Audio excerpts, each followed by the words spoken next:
अपने जीवन काल में कोई चमत्कार नहीं किया। अंधश्रद्धा, तृष्णा, अहंकार, राग, लोभ, द्वेष से मुक्त होने के लिए 4 आर्य सत्य, त्रिशरण, पंचशील, अष्टांगिक मार्ग व 10 पारमिता का मार्ग दिखाया।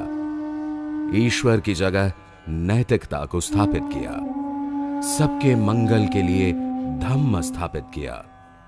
वे दुनिया बनाने वाले तथाकथित ईश्वर नहीं थे, मगर ईश्वर से भी अच्छे प्रभावशाली इंसान थे।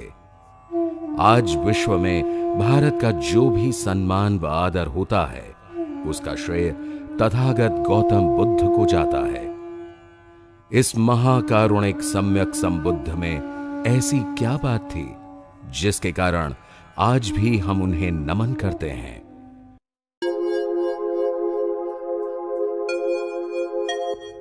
यह स्थान शाक्य वंश की राजधानी कपिलवस्तु के नाम से जाना जाता है। सिद्धार्थ गौतम बुद्ध के पिता शुद्धोधन यहां के राजा थे। सिद्धार्थ गौतम का बचपन यहीं बीता था। भारत नेपाल सीमा पर पीपरहवा से 16 किलोमीटर उत्तर पश्चिम, लुम्बिनी से 24 किलोमीटर पश्चिम दक्षिण पश्चिम पर यह स्थित है। यही कपिलवस्तु स्थान था।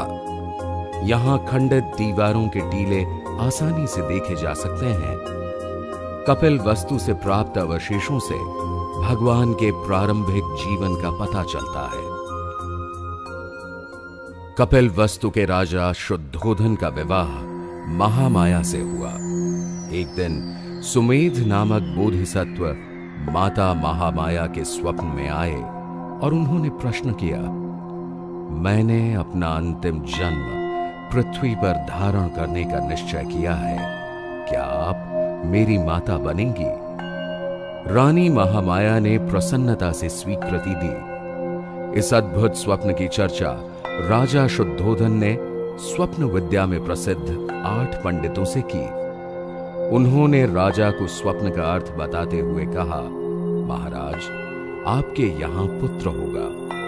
यदि वह घर में रहा तो चक्रवर्ती सम्राट होगा।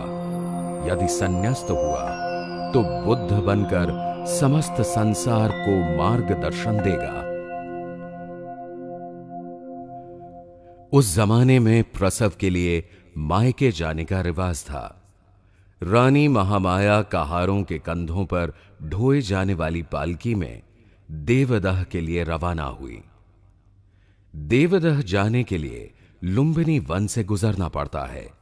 उस जमाने में यहां शाल वृक्षों का उद्यान वन था। माता महामाया का जब यहां आगमन हुआ तो सारा निसर्ग प्रफुल्लित था। वृक्ष फूल और फलों से लदे थे। उस वातावरण ने माता महामाया को प्रभावित किया। वे पालकी से उतरकर शाल वृक्ष की ओर बढ़ीं। एक शाखा को पकड़ा। अचानक उन्हें प्रसव वेदना प्रारंभ हुई और 563 ईसा पूर्व वैशाख पूर्णिमा के दिन सिद्धार्थ गौतम ने जन्म लिया। बुद्ध के आगमन का स्वागत समस्त ब्रह्मांड ने किया। भगवान बुद्ध का जन्मस्थल लुम्बिनी नेपाल की तराई में नेपाल सीमा से लगभग 10 किलोमीटर भैरवा जिले में है। इसका वर्तमान नाम रुम्मिनदेई है।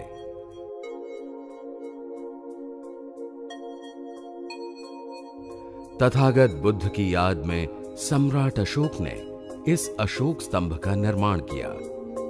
इसमें लगा पत्थर चुनार का है। इसकी ऊंचाई 24 फुट 3 इंच है।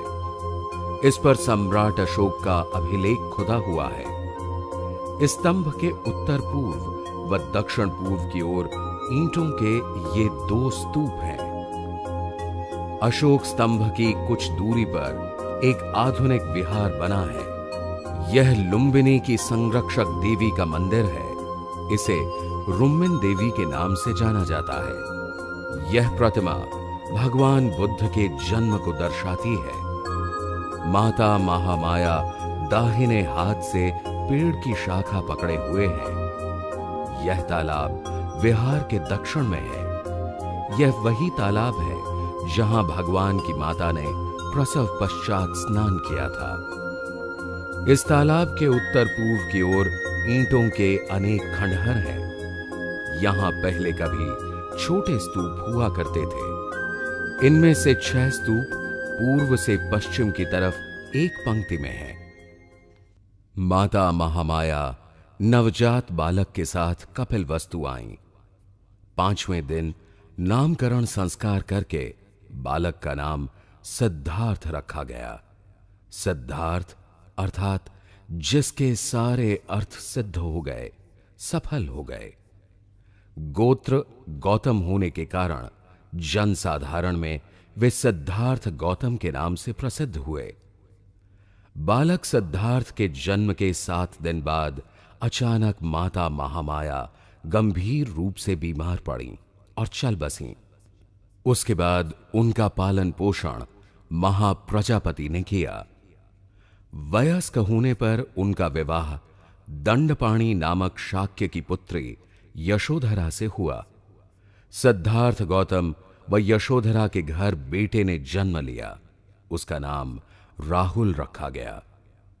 सिद्धार्थ गौतम शाक्य संघ के सदस्य थे। शाक्य राज्य से सटा कोलियों का राज्य था। रोहिणी नदी दोनों राज्यों की विभाजन रेखा थी। नदी के पानी से दोनों राज्यों की खेती में सिंचाई होती थी। जल के हिस्से को लेकर दोनों राज्यों में विवाद खड़ा हुआ था और यह निश्चित हुआ कि युद्ध द्वारा विवाद को निपटाया जाए। युद्ध के निर्णय के लिए शाक्य संघ द्वारा अधिवेशन बुलाया गया। सिद्धार्थ गौतम ने युद्ध का विरोध किया और कहा, दोषी कौन है इसे समझें। सिद्धार्थ गौतम की बात को गहराई से समझे बगैर उन्हें ही बहुमत से दोषी ठहराया गया और दंड के तौर पर उन्हें शाक्य राज्य से निकाल दिया गया। सिद्धार्थ गौतम ने माता पिता व पत्नी यशोधरा से विचार विमर्श कर उनके गृह त्याग के दंड को स्वीकार करने से शाक्यों ने कोलियों से युद्ध करने के प्रस्ताव को स्थगित कर दिया। यही सिद्धार्थ गौतम का महाभिनिष्क्रिमण था। संन्यास्त होने के बाद आचार्य आलार कलाम व उद्दक रामपुत्र द्वारा शिक्षा प्राप्त करने के बावजूद सिद्धार्थ गौतम का आवागमन से छुटकारा नहीं हुआ था। जन्म व मरण से संबंधित अनेक प्रश्नों के उत्तर नहीं मिले थे। इसलिए अब उन्होंने अकेले साधना करने का निश्चय किया। पश्चिम दिशा से आते हुए निरंजना नदी पार करके वे धान के खेतों से ढुंगेश्वरी पर्वत तक पहुंचे। इसे उस जमाने में दंगश्री पर्वत कहा जाता था। यहां की गुफा में वे रागातीत अवस्था प्राप्त करने के लिए घने जंगल में एकांत में शरीर पीड़न तप करने लगे। उनके 5 अन्य साथी वहीं पर अलग साधना करते थे। आत्मपीड़न तप करते वक्त सिद्धार्थ गौतम ने शरीर को अत्यधिक कष्ट दिए। कई दिनों तक भोजन से विरक्त रहे। इसके कारण वे और उनके 5 सन्यासी साथी कृशकाय दुर्बल हो गए। शरीर क्षीण होने व दुर्बलता के कारण हड्डियां झलकने लगी। अचानक उन्हें लगा कि शरीर और चित्त एक ही अस्तित्व के अंग हैं। अतएव शरीर से अत्याचार करना चित्त से भी अत्याचार होगा। तब उन्होंने संकल्प किया, स्वास्थ्य संभालकर मन की साधना करेंगे। चलकर वे स्थान पर नदी में दोपहर को स्नान करने आए और उरुवेला ग्राम की ओर प्रस्थान करने लगे। थोड़ी दूर पहुंचे थे कि उनकी सांस उखड़ गई। वे बेहोश हो गए। तभी इसी सेनानी नामक गांव की ग्वाला पुत्री सुजाता को उसकी मां ने दूध खीर लेकर वन देवता को अर्पण करने भेजा था। सुजाता के साथ उसकी दासी पूर्णा भी थी। जब सुजाता ने तथागत को वट वृक्ष के नीचे अर्ध बेहोशी की हालत में देखा, तब उन्हें पानी एवं कटोरा भर दूध पिलाया। इससे उनमें शक्ति आई, वे उठकर बैठे। फिर उन्होंने खीर ग्रहण की। शरीर पीड़न तपस्या त्याग कर सिद्धार्थ द्वारा भोजन ग्रहण करने की बात जब उनके 5 साथी सन्यासियों को पता चली तो वे उन्हें छोड़कर चले गए। यही वह स्थान है जहां सुजाता ने खीर दान किया था। सुजाता बकरौर ग्राम के श्रेष्ठी की पुत्री थी। यहां भगवान की दुर्बल काया की मूर्ति स्थापित है। वैसे ही सुजाता के साथ पूर्णा नामक दासी रहती थी, उसकी भी यहां मूर्ति स्थापित की गई है। सुजाता कुटी से थोड़ी दूर नदी किनारे ये बुद्ध विहार है। यह वह स्थान है जहां सिद्धार्थ गौतम ने सुजाता द्वारा दी गई खीर ग्रहण कर भावी बुद्धत्व की परीक्षा के लिए थाली नदी में प्रवाहित की थी।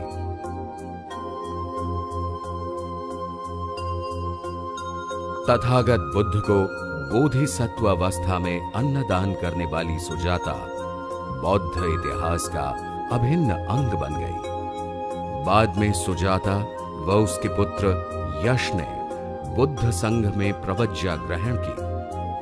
सुजाता की याद में इसी स्थान पर एक स्तूप बनवाया गया।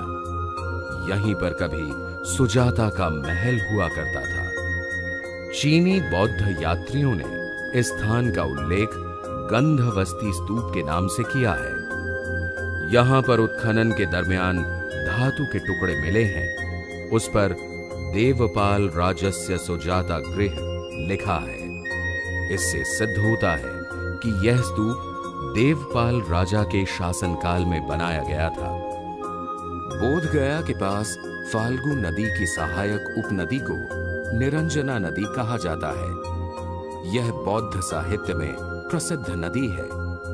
इसका उद्गम हजारीबाग जिले में सिमेरिया के समीप है। इस नदी के पश्चिम में बोधगया स्थित है।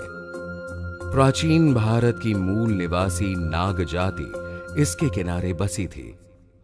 क्षोत्रिक नामक घसियारा नदी किनारे जब पहली बार सिद्धार्थ गौतम को मिला तो वह उनसे बड़े गहरे लगाव का अनुभव करने लगा। इतना प्रसन्न व्यक्तित्व उसने पहले देखा नहीं था। अपनी प्रसन्नता जाहिर करने के लिए उसने सिद्धार्थ को उपहार देने की इच्छा की।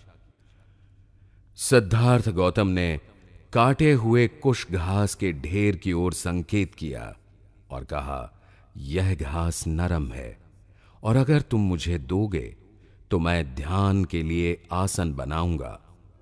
सिद्धार्थ ने दोनों हाथ पसार कर क्षोत्रिक का उपहार इसी स्थल पर ग्रहण किया था। तथागत व क्षोत्रिक की याद में यह कुशा घास विहार निर्मित किया गया है। निरंजना नदी पार करने के बाद बकरौर ग्राम के पास छोटे चबूतरे पर यह स्थान है। इस स्थान से सिद्धार्थ गौतम ने ध्यान साधना के लिए उरुवेला की ओर प्रस्थान किया। सिद्धार्थ गौतम की बुद्धत्व प्राप्ति के बाद क्षोत्रिक घसियारा संघ में सम्मिलित हो गया। यहां आकर वे पीपल अर्थात बोधि वृक्ष के नीचे पद्मासन लगाकर बैठ गए। तब तक संध्या हो चुकी थी। पहले शरीर और चित्त के ध्यान के प्रयोग करने के कारण सिद्धार्थ गौतम का चित्त, शरीर व श्वसन एकाकार हो गए।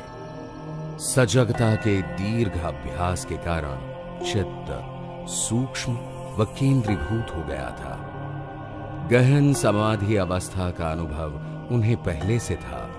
अब वे परम समाधि की गहराई में उतरे। उन्होंने देखा कि जिसका निर्माण होता है वह नष्ट होता है। कैसे प्राणी जन्म व मृत्यु की श्रृंखला से गुजरता है। जीवन कैसे सागर की लहरों जैसा है। लहरें उठती हैं, गिरती हैं, मगर सागर का न जन्म होता है न मृत्यु होती है। सिद्धार्थ गौतम ने जन्म मरण के पार की अनुभूति का साक्षात्कार किया। ठीक इसी क्षण आकाश में घनघोर गर्जन हुआ। सिद्धार्थ गौतम ने अपनी चेतना के सहारे जाना, प्राणी कष्ट क्यों पाते हैं, अज्ञान का कारण क्या है, लोभ, तृष्णा, अहंकार से क्या हानि होती है, दुख का निवारण कैसे करें, इसके रहस्य को जाना। बाद में तथागत ने इसे 4 आर्य सत्य कहा। तत्पश्चात ध्यान की गहन अवस्था में सिद्धार्थ गौतम को लगा कि जन्म जन्मांतर की त्रासदी से मुक्ति लाभ होकर आनंद की वर्षा हो रही है। उनकी दुनिया बदल गई। वे सिद्धार्थ गौतम से सम्यक संबुद्ध हुए। असीम करुणा का उदय हुआ। सम्यक संबुद्ध होने के बाद प्रतिदिन बुद्ध निरंजना नदी में स्नान करते, नदी किनारे इस स्थान पर चलित ध्यान साधना करते। बुद्ध होने के पहले का उनका जीवन अब बदल चुका था। उन्होंने सद्धम्म मार्ग खोज लिया था। बोधि प्राप्त करने के बाद पहला सप्ताह इसी बोधि वृक्ष के नीचे भगवान ने बिताया। यह बोधि वृक्ष महाविहार के पश्चिम में है। इसकी एक शाखा श्रीलंका के अनुराधापुर में है। बोधि वृक्ष व महाविहार के मध्य यह वज्रासन है। यह लाल प्रस्तर का बना हुआ 7 फुट 6 इंच लंबा व 4 फुट 3 इंच चौड़ा है। यह तथागत का साधना स्थल है। वज्रासन के संबंध में चीनी यात्री युआन चुआंग ने लिखा है कि यह स्थान विश्व के मध्य भाग में स्थित है। बुद्धत्व प्राप्ति के बाद दूसरा सप्ताह भगवान ने यहां साधना रत व्यतीत किया। इस स्थान पर अनिमेष लोचन स्तूप बनाया गया है। वे अब इतनी आनंदमय अवस्था में थे कि वे बोधि वृक्ष को अपलक निहारते रहे। भगवान ने तीसरा सप्ताह संक्रमण करते हुए व्यतीत किया। यह संक्रमण स्थल का चबूतरा 53 फुट लंबा, 3 फुट 6 इंच चौड़ा एवं 3 फुट ऊंचा है। भगवान के चरणों के निशान प्रदर्शित करने के लिए कमल के फूल बनाए गए हैं। चौथा सप्ताह भगवान ने इस जगह बिताया। इसे रत्नगृह के नाम से जाना जाता है। यहां ध्यान मग्न अवस्था में भगवान की एक प्रतिमा है। पांचवां सप्ताह यहां अजपाल निग्रोध वृक्ष के नीचे भगवान ने बिताया। यहां एक सप्ताह भगवान बोधि प्राप्ति के बाद ध्यान अवस्था में रहे।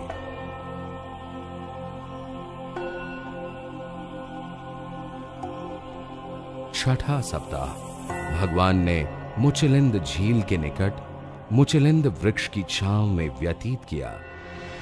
इतिहास ये कहता है कि मार द्वारा तूफान व वर्षा से उनकी समाधि में व्यवधान डालने पर झील के तल में रहने वाले नागराज ने भगवान पर 7 वनों की छाया कर दी।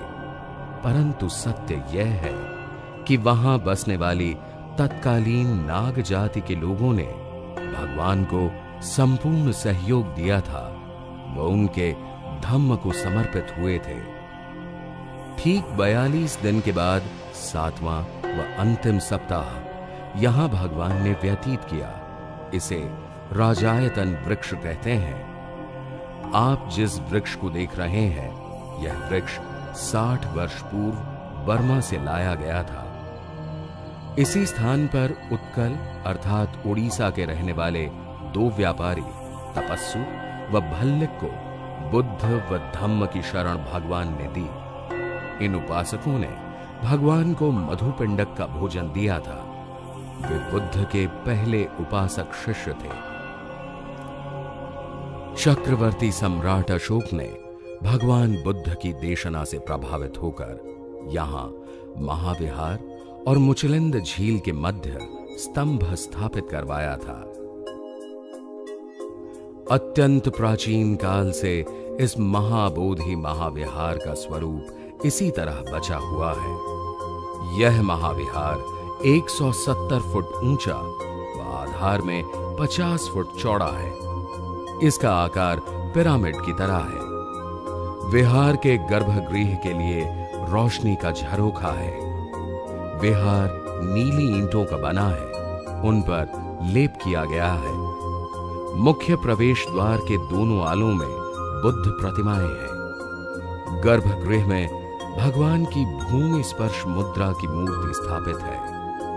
भगवान की शांत व करुणामय छवि के दर्शन के लिए विश्व भर के बौद्ध यहां आते हैं। दंगश्री पर्वत पर शरीर पीड़न तप निरंजना नदी के किनारे बेहोशी की अवस्था में सुजाता द्वारा खीर का दान, ये वही स्थान है जहां कभी बुद्ध भ्रमण किया करते थे। यहीं से हम देख रहे हैं संबोधि प्राप्ति की सिद्धार्थ गौतम की यात्रा। अब सिद्धार्थ गौतम सम्यक संबुद्ध है।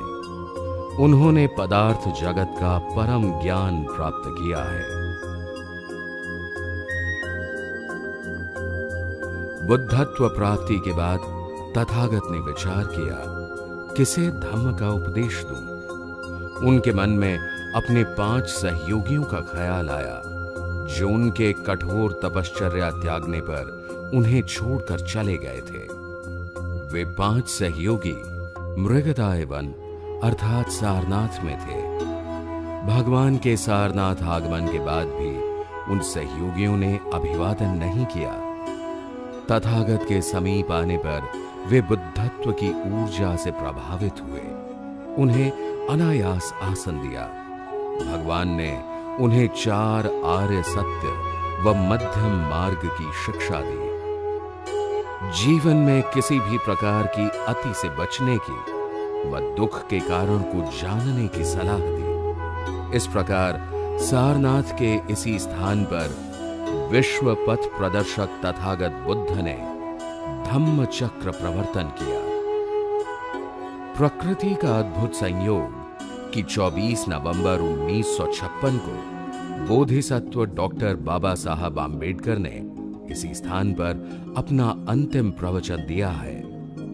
प्रवचन में बाबा ने धम्म प्रसार तेजी से करने को कहा। शील का पालन, ध्यान की साधना व प्रज्ञा का विकास बौद्ध धम्म द्वारा संभव है। यह विश्व की उत्कृष्ट शिक्षा प्रणाली है। शील के पालन में हमें चित्त और शरीर को नियंत्रित कर 5 इंद्रियों की रखवाली करनी पड़ती है। ध्यान का अर्थ है सजग चित्त से अनासक्त भाव से मन में उठने वाले हर भाव को देखते रहना और चित्त को सतत निर्मल करना।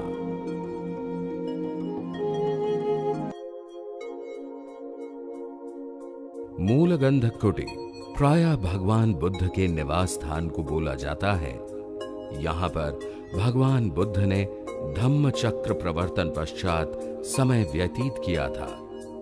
मूलगंध कुटी के पश्चिम की ओर सम्राट अशोक कालीन प्रस्तर अशोक स्तंभ है। ये किसी समय लगभग 15.25 मीटर ऊंचा और सिंह शीर्ष अर्थात सिरे पर सिंह प्रतिमा वाला था। स्तंभ पर 3 अभिलेख खुदे हैं। इसके अलावा कलात्मक सिंह शीर्ष, बोधिसत्व प्रतिमा व धम्म चक्र प्रवर्तन वाली मुद्रा भी यहां है। तथागत बुद्ध को प्रकृति से गहरा लगाव था। बुद्ध काल में पशु पक्षी निर्भय होकर विचरण करते थे। एक बार बुद्ध को वानरों ने मधु भेंट दी थी। जब किसी व्यक्ति में करुणा भाव का उदय होता है तो जंगली पशु भी हिंसा भाव त्याग कर उसके संपर्क में आते हैं। बुद्ध के ध्यान मार्ग की यह मौलिक विशेषता है। मूलगंध कुटी के पास ही यह मृगदाय अभयारण्य है। यहां हिरण स्वच्छंद विचरण करते हैं। सारनाथ में धम्म चक्र प्रवर्तन के बाद यहां बनारस के लोग धम्म में दीक्षित हुए। बनारस के काश्यप परिवार ने बुद्ध धर्म का प्रसार किया। बनारस बौद्ध प्रसार का प्रमुख केंद्र है। बनारस में जहां जहां भगवान बुद्ध ने धम्म देशना दी, वहां वहां बुद्ध स्मारक बनाए गए हैं।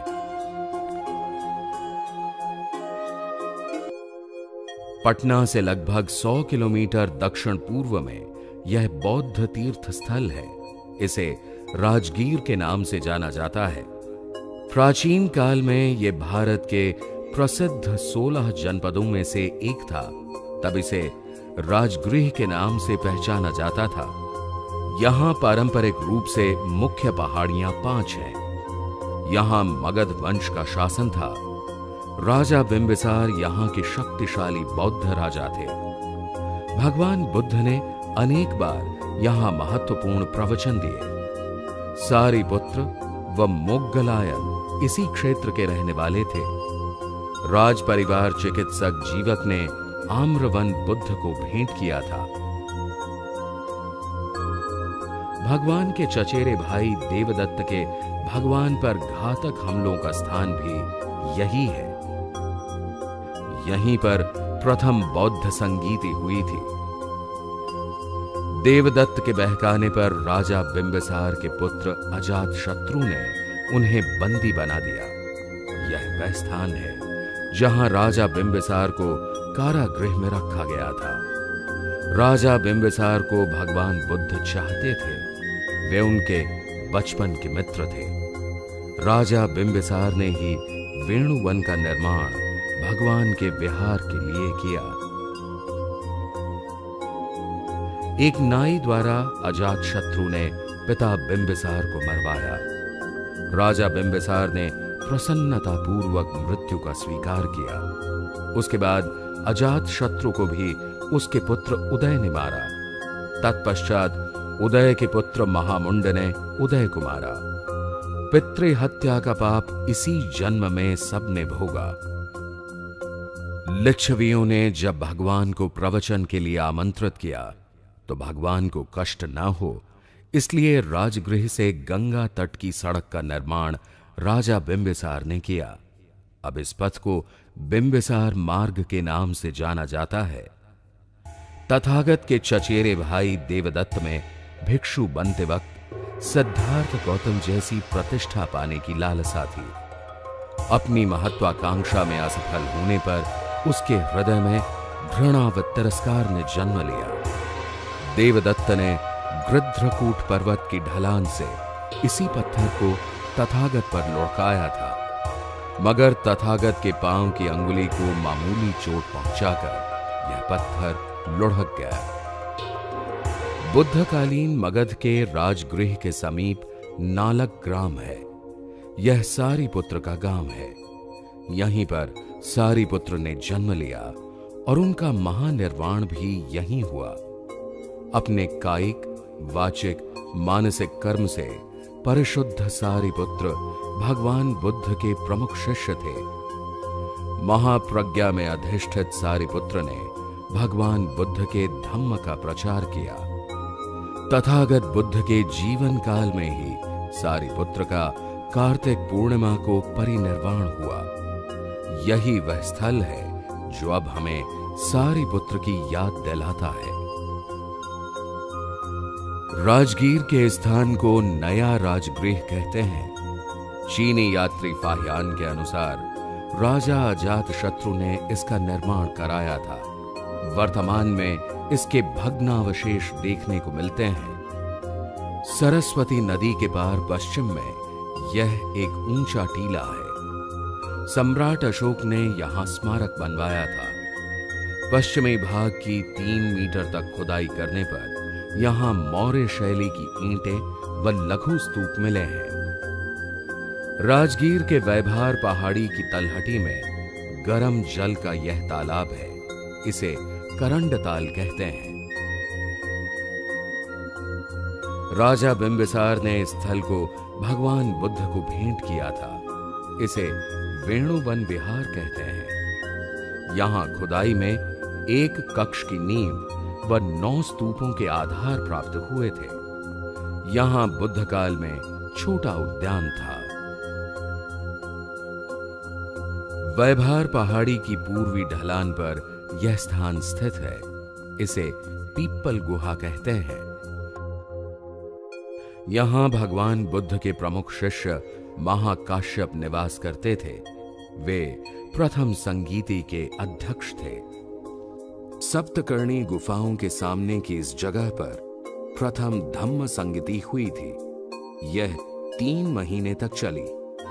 500 वरिष्ठ भिक्षु इसमें सहभागी थे। इसका आकार लगभग 36.5 मीटर लंबा व पूर्व की ओर 10.3 मीटर चौड़ा है।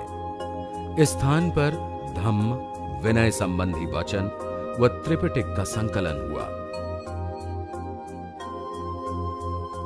गृध्रकूट की ओर आने पर छटागिरी पहाड़ी के आधार की ओर यह जीवक आम्र वन विहार है। राजा बिंबिसार के राज चिकित्सक ने यह आम्र वन बुद्ध संघ को दिया था। यहीं पर एक विहार का निर्माण हुआ था। अब यहां उपकक्षों की नींवें और 4 दीवारी दिखाई देती है। भगवान बुद्ध के प्रति अपनी असीम श्रद्धा व्यक्त करने के लिए राजगीर की पहाड़ी पर जापान द्वारा निर्मित भव्य शांति स्तूप है। इस आधुनिक बौद्ध विहार में जापानी व भारतीय बौद्ध कला का संगम व समन्वय प्रस्तुत किया गया है। विहार का प्रवेश द्वार प्राचीन राजगीर के बौद्ध वैभव व शिल्प कला की याद दिलाता है। वैभार पहाड़ी के दक्षिणी कोने पर स्थित इन गुफाओं को सोन भंडार गुफाएं कहा जाता है। कहा जाता है यहां पर मगध राज्य का स्वर्ण तथा राजकोष कड़ी सुरक्षा में रखा जाता था।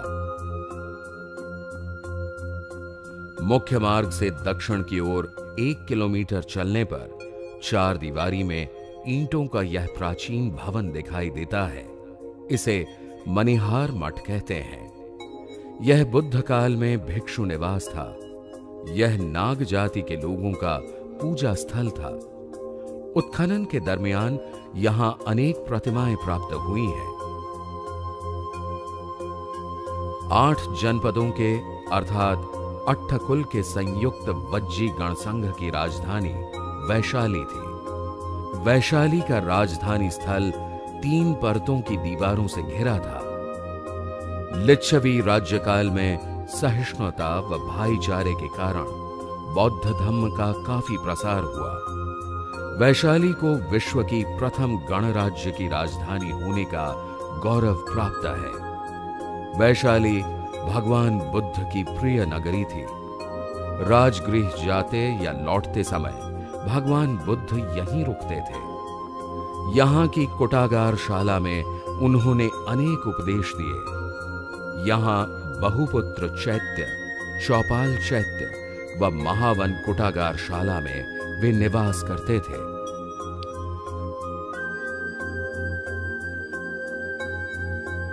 वैशाली में अकाल के दौरान रतन सुत्त का पाठ कर अकाल स्थिति में तथागत ने सुधार लाया था। यहीं पर बौद्ध भिक्षुणी संघ की स्थापना हुई थी।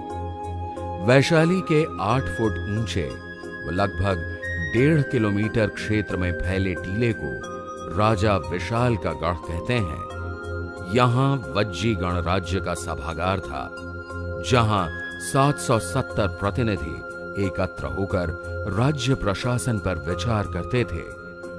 टीले के लगभग 3.5 किलोमीटर उत्तर पश्चिम में यह अशोक स्तंभ स्थित है। इसके शीर्ष पर सिंह की प्रतिमा विराजमान है।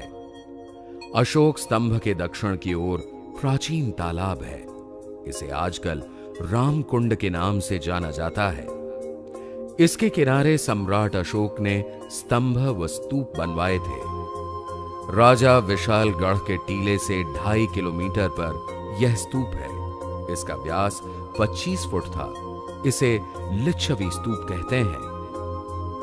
भदंत सब्बकामी की अध्यक्षता में वैशाली के स्थान पर द्वितीय बौद्ध संगीति हुई थी। इस संगीति में 700 बौद्ध भिक्षुओं ने भाग लिया था। कंठस्थ बौद्ध ग्रंथों की शुद्धता तथा सुरक्षा के लिए दूसरी संगीति के 125 वर्ष बाद तीसरी संगीति सम्राट अशोक के समय पटना में हुई थी। वैशाली की प्रसिद्ध नर्तकी आम्रपाली के निवास का यह प्राचीन स्थल है। आम्रपाली ने भगवान व भिक्षु संघ को 45वें वर्षावास के दरमियान भोजन दान के लिए आमंत्रित किया था। आम्रपाली धम्म की शरण में आई और उसने यही आम्रवन संघ को दान में दिया। वैशाली में ही भगवान बुद्ध ने घोषणा की थी कि वे ठीक 3 महीने बाद महानिर्वाण प्राप्त करेंगे। बुद्ध पहले धर्म संस्थापक हैं जिन्होंने महिलाओं के संघ प्रवेश को स्वीकार किया और कहा कि पुरुष की तरह वे भी विनय में प्रवज्जित होकर अरहत पद को प्राप्त कर सकती हैं। अरहत पद पर सिर्फ पुरुषों का ही नहीं अपितु स्त्रियों का भी अधिकार है। बुद्ध काल में महिलाओं के साथ समानता का व्यवहार किया जाता था। सुजाता, पटाचारा, भद्रा, कुंडलकेशा, बुद्ध की सौतेली माता महाप्रजापति गौतमी, माता यशोधरा, धम्मदिन्ना, किसा गौतमी इत्यादि महिलाएं प्रवज्जित होकर संघ में महत्वपूर्ण स्थान प्राप्त कर सकी थी। सभी जातियों की महिलाओं व पुरुषों के लिए बौद्ध संघ में प्रवेश की अनुमति थी। बौद्ध संघ ने नारी समानता का नया अध्याय भारत के इतिहास में लिखा। अंतो जटा वही जटा जटाय जटितं पजा। प्राचीन भारत के श्रावस्ती नगर को आज सहेत महेत के नाम से जाना जाता है। यह उत्तर प्रदेश के गोंडा व बहराइच जिले के मध्य में स्थित है। सहेत में प्रसिद्ध बौद्ध विहार जेतवन है। यह स्थान अनाथ पिंडक ने भगवान बुद्ध को भेंट दिया था। महेत प्राचीन श्रावस्ती नगर है। अपने जीवन के 45 में से 25 वर्षावास भगवान ने यहां बिताए हैं। विनय पिटक, त्रिपिटक व मज्जीम निकाय में संग्रहित सर्वाधिक उपदेश भगवान ने यहां दिए। यह जैनों के 24वें तीर्थंकर का भी कार्यस्थल था। इस स्थान को जेतवन विहार कहते हैं। यह विहार जेतवन की बड़ी इमारतों में से एक है। इसके प्रांगण में एक स्तूप व कुआं है। भिक्षुओं के लिए 21 कक्ष हैं। दीवारें गुप्त शैली की हैं। यहां पर बुद्ध की व भावी बुद्ध मैत्रेय की प्रतिमा उत्कीर्ण है। इसके आगे प्राचीन काल में निर्मित 8 स्तूपों के अवशेष देखने को मिलते हैं। जेतवन के उत्तर की ओर महेत में ये प्राचीन श्रावस्ती नगर के खंडहर हैं। नगर के चारों ओर 4 दीवारी व प्रवेश द्वार है। इस स्थान पर अब स्तूपों के अवशेष दिखाई पड़ते हैं। बैर से बैर कभी शांत नहीं होता, यह देशना देकर अंगुलीमाल के क्रोध को तथागत ने शांत किया। यह अंगुलीमाल नामक डाकू तत्कालीन कौशल नरेश के राज्य में जालिनी नाम के जंगल में रहता था। उन दिनों भगवान बुद्ध अनाथ पिंडक के जेतवनाराम श्रावस्ती में विहार करते थे। एक बार भगवान वहीं से प्रस्थान करने लगे जहां अंगुलीमाल रहता था। अब तक 999 लोगों की जान लेकर उनकी अंगुली की माला पहनने वाला अंगुलीमाल 1000वीं जान की तलाश में था। भगवान को देखते ही अंगुलीमाल चिल्लाया, रुको। भगवान ने कहा, मैं तो कब का रुक गया हूं, तू भी पाप कर्म करने से रुक जा। भगवान की करुणा व निर्भयता का अंगुलीमाल पर प्रभाव पड़ा और वह संघ में प्रवज्जित हुआ। यही वह स्थान है जहां भिक्षु होने के बाद अंगुलीमाल निवास करता था।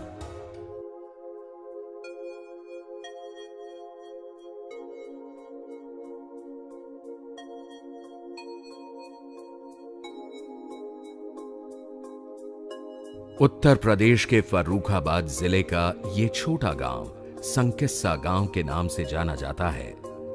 बुद्ध काल में संकिस्सा का नाम सांकास्य था। सम्राट अशोक ने भगवान बुद्ध की याद में यहां स्मारक बनवाया था।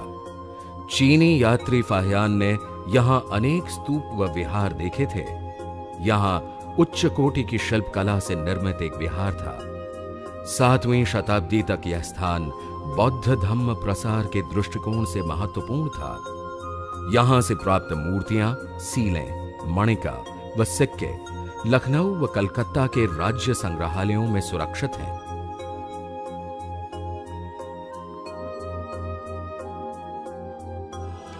यह वह स्थल है जिसके कारण भारतवर्ष की प्रसिद्धि सारे विश्व में फैली थी। यहां ज्ञान के साथ अनेक कलाओं में विद्यार्थी को ध्यान साधना के साथ कुशल बनाया जाता था।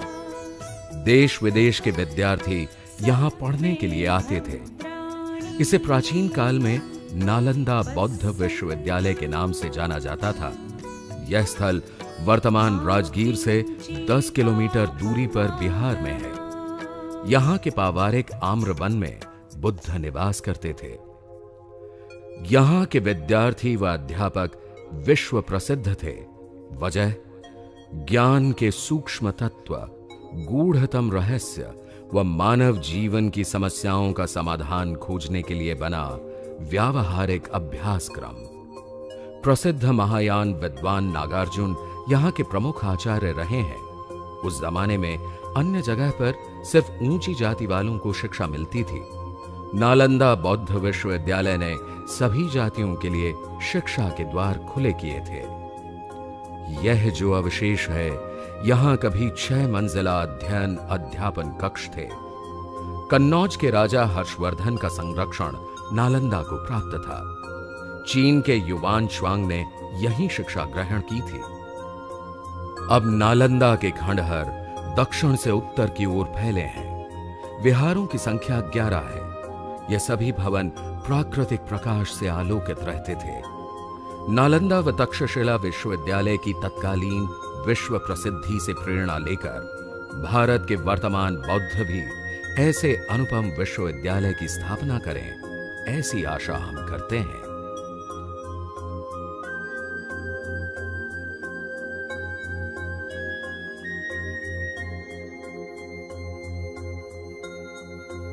भगवान के जीवन काल में कौशांबी भारतवर्ष के महत्वपूर्ण नगरों में से एक था। यह वत्स राज्य की राजधानी थी। यमुना नदी के तट पर होने के कारण इसका व्यापारिक महत्व था। कौशांबी में भगवान बुद्ध का अनेक बार आगमन हुआ। यहां कुक्कुटाराम, पावारिकाराम आदि प्रसिद्ध विहार थे। यहां सम्राट अशोक ने अपने लेखों को उत्कीर्ण करवाया था। प्राचीन काल में इसका घेरा 6 किलोमीटर था। यहां के उत्खनन में अब तक महत्वपूर्ण मूर्तियां, कलाकृतियां, स्तंभ, सिक्के प्राप्त हुए हैं, जो इलाहाबाद म्यूजियम में संग्रहीत हैं।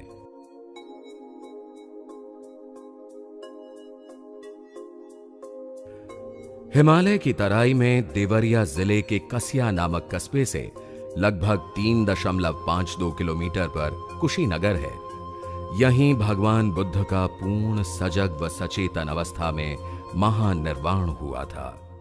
भगवान अब 80 वर्ष की परिपक्व अवस्था तक पहुंचे थे। उस अवस्था में भी वे भिक्षाटन व धम्म प्रसार के लिए जाते थे। वैशाली के चापाल चैत्य में अपने महापरिनिर्वाण की भविष्यवाणी भगवान ने की थी। अब 3 महीने पश्चात हिरण्यवती नदी के दूसरे तट पर कुशीनगर के मल्लों के शालवन में तथागत ने निर्वाण अर्थात देह त्याग की इच्छा जाहिर की और आनंद को आवश्यक प्रबंध के निर्देश दिए। कुशीनगर आगमन के बाद 2 शाल वृक्षों के नीचे मंचक पर वे सिंह शैया में दाहिने करवट लेट गए। उनके शरीर की अंत्येष्टि के बारे में आनंद ने पूछने पर शरीर की ज्यादा चिंता करने की बजाय सत्य के लिए प्रयत्न करने की बात कही तथा गंध युक्त काष्ठ चिता में शरीर को अग्नि देने के पश्चात अस्थि पर स्तूप बनाने की प्रथा के बारे में जानकारी दी।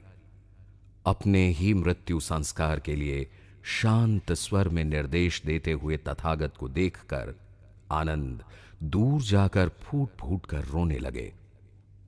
आनंद की मानसिक अवस्था जानकर तथागत ने उन्हें भिक्षु द्वारा वापस बुलाया और कहा, शोक मत करो। जिसका निर्माण होता है वह नष्ट होता है। शरीर को नष्ट होना ही है। आनंद, कुशीनगर के मल्लों से जाकर कहो, आज तथागत का परिनिर्वाण होगा। कुशीनगर के मल्ल नागरिक किसी अधिवेशन के लिए सभागार में थे।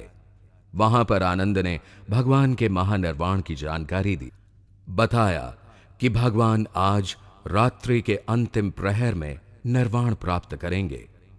ये सुनते ही मल्ल नागरिक महिलाएं अत्यंत दुखित हुईं। वे विलाप करने लगे। दुखी मन से बुद्ध के दर्शन के लिए मल्ल जन समूह मार्गस्थ हुआ। सभी बारी बारी से उनके दर्शन करने लगे। उन्हीं में से एक परिव्राजक सुभद्र को धम्म विषयक शंका का समाधान भगवान से प्राप्त करना था। अपनी इच्छा सुभद्र ने आनंद के पास व्यक्त की। निर्वाण के समीप पहुंच रहे तथागत को अधिक कष्ट देने से आनंद ने रोका। सुभद्र के शब्द बुद्ध ने सुनने पर सुभद्र को पास आने को कहा। सुभद्र को अष्टांगिक मार्ग के महत्व के बारे में समझाया। सुभद्र के प्रश्नों का संतोषजनक उत्तर देने के पश्चात उसे संघ में प्रवज्जित करने को कहा। तत्पश्चात भिक्षु संघ को 3 बार भगवान ने धम्म मार्ग की कोई शंका हो तो पूछने को कहा। भिक्षुओं के मौन रहने पर सभी संस्कार अनित्य हैं, अप्रमाद के साथ जीवन व्यतीत करो, ये अंतिम वाक्य कहे। अब सम्यक संबुद्ध ने अपनी आंखें मूंद ली। प्रथम, द्वितीय, तृतीय व चतुर्थ ध्यान की अवस्था तक पहुंचे। आकाश नंत्यायन, विज्ञान नंत्यायन, अकिंच न्यायतन, नैव संज्ञाना संज्ञायन अवस्था को प्राप्त किया। अंत में संज्ञा वेदेत निरोध को प्राप्त करने के बाद वैशाख पूर्णिमा को तथागत का महानिर्वाण हुआ। भीषण गड़गड़ाहट के साथ पृथ्वी हिले। उपासकों के करुण क्रंदन की ध्वनि तेज होने लगी। मल्ल नागरिकों ने अंत्येष्टि का प्रबंध किया। बुद्ध काया के समक्ष सूत्रों का पाठ होने लगा। 6 दिन व 6 रात तक कुशीनगर व समीप के नागरिक बुद्ध काया के दर्शन करते रहे। 7वें दिन मल्लवंश के प्रमुख पदाधिकारियों ने निर्वाण यात्रा रामाभार के टीले तक निकाली। अंतिम संस्कार के पहले भगवान के शिष्य भंते महाकश्यप 500 भिक्षुओं के साथ पहुंचे। भंते महाकाश्यप ने चिता की 3 बार परिक्रमा की। 500 भंते के साथ बुद्ध को अंतिम बार वंदन किया। चिता की अग्नि शांत होने पर सुगंधित जल का छिड़काव किया गया। काया की अस्थियां व भस्म स्वर्ण कलशों में रखे गए। भगवान के अवशेषों को 8 भागों में विभाजित किया गया। मगध राज्य के राजगृह, लिच्छवी राज्य के वैशाली, शाक्य राज्य के कपिलवस्तु, बुली राज्य के वेठदीप और मल्ल राज्य के प्रतिनिधियों ने कुशीनारा व पावा में स्तूप बनाए। ब्रह्मांड के सार्वकालिक सत्य का यथाभूत दर्शन पाकर सम्यक संबुद्ध महाकारुणिक बुद्ध ने भारतीय समाज, धर्म व अध्यात्म पर अपनी अमिट छाप छोड़ी। एक परिशुद्ध वैज्ञानिक आधार का धम्म जगत को दिया। आधुनिक भारत के प्रज्ञा पुरुष डॉक्टर बाबा साहब आम्बेडकर 30 नवंबर 1956 को कुशीनगर पधारे थे।